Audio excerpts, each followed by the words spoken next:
नमस्कार दोस्तों, मधुर कथाएं चैनल पर एक बार फिर से आपका हार्दिक अभिनंदन है। तो आज की मेरी कहानी का शीर्षक है घर का काम। तो चलिए शुरू करते हैं आज की अपनी ये कहानी।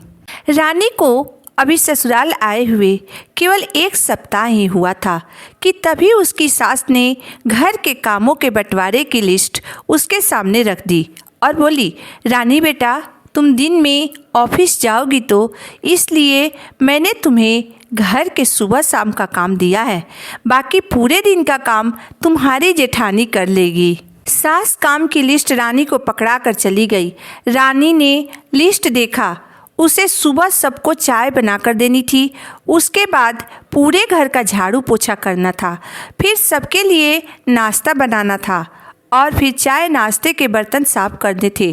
शाम को उसे सबके लिए खाना बनाना था और बर्तन साफ करने थे। रानी ने लिस्ट अपने पति के ऊपर फेंकते हुए कहा, अगर यही सब करवाना था तो बिना नौकरी वाली बहू ले आते। मुझसे शादी करने की क्या ज़रूरत थी। रानी के पति राहुल ने लिस्ट देखकर कहा, अरे यार, इतना गुस्सा क्यों कर रही हो। थोड़ा सा काम ही तो दिया है माँ ने तुम्हें, बाकी पूरे दिन का काम तो सब भाभी कर ही रही है ना। रानी गुस्से में बोली, भाभी पैसे कमा कर तो नहीं लाएंगी ना। पूरे दिन घर में पड़ी पड़ी मुफ्त की रोटियां तोड़ेंगी और मैं 6 घंटे बैंक की ड्यूटी करके थकी हारी घर आऊँगी तो फिर रात को 11 बजे तक रोटी और बर्तन में लगी रहूँगी। सुबह 5 बजे उठकर फिर से काम में लग जाऊँगी। अरे इंसान हूँ यार, कोई मशीन नहीं हूँ।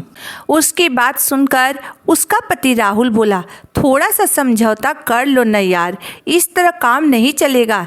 रानी बोली, चलो ठीक है, मैं समझौता कर लेती हूँ, मगर मैं जितना भी काम करूँगी हर काम में आप मेरा हाथ बटाओगे। सुबह के झाड़ू पोछा से लेकर शाम को रोटी बर्तन सब में आधा काम आपको करना पड़ेगा। तब राहुल झल्लाते हुए बोला, तुम्हें शर्म नहीं आती है ऐसा कहते हुए। अरे मैं तुम्हारा पति हूँ तो मैं औरतों वाला काम करूँगा क्या। रानी बोली, तो फिर मैं भी कुछ नहीं करूँगी, कह दो अपनी माँ और भाभी से। उसके बाद रानी नहाने चली गई। फिर वह बिना कोई काम किए अपने बैंक के लिए निकल गई। रानी सरकारी बैंक में मैनेजर की पोस्ट पर काम करती थी। उसका पति राहुल भी एक सरकारी कॉलेज में प्रोफेसर था। रानी के ससुराल में रानी का जेठ और ससुर किराने की दुकान चलाते थे और जेठानी एक गृहिणी थी। जेठानी की 8 और 10 साल के 2 लड़के थे। इस तरह वे घर में कुल मिलाकर 8 सदस्य थे। जब रानी ने घर का कोई काम नहीं किया तो उसकी जेठानी ने भी कुछ नहीं किया। इस तरह उस दिन घर में सब लोग बिना नाश्ता किए ही अपने अपने काम पर चले गए। शाम को जब रानी घर आई तो उसकी सास ने उसे काफ़ी बुरा भला कहा तो वह बोली, मेरे हिस्से के काम के बदले आप नौकरानी रख दीजिए, उसका जो भी खर्चा आएगा मैं दे दूंगी। यह सुनकर उसकी जेठानी बोली, इसका मतलब यह हुआ कि आधा काम नौकरानी करेगी, आधा मैं करूँगी। फिर तो मैं भी नौकरानी जैसी ही हो गई ना। मुझ में और नौकरानी में क्या फ़र्क रह जाएगी।